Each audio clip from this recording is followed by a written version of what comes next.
আপনারা কি জানেন মাকড়সা কিভাবে জাল বোনে? এই জালের মধ্যে কি ধরনের পদার্থ থাকে? মাকড়সার জাল বানানো একটা বিশাল কঠিন কাজ।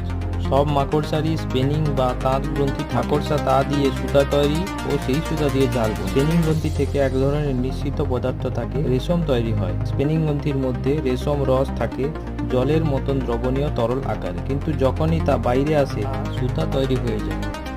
যখন তা বাতাসে আসে শক্ত হয়ে যায়।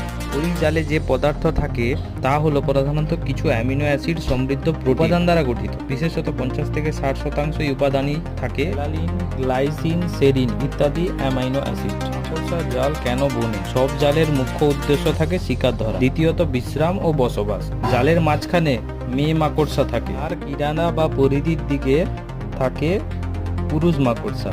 তবে মজার বিষয় হলো একটি নতুন জাল তৈরির পূর্বে মাকড়সা তার পুরনো জালটি খেয়ে ফেলে।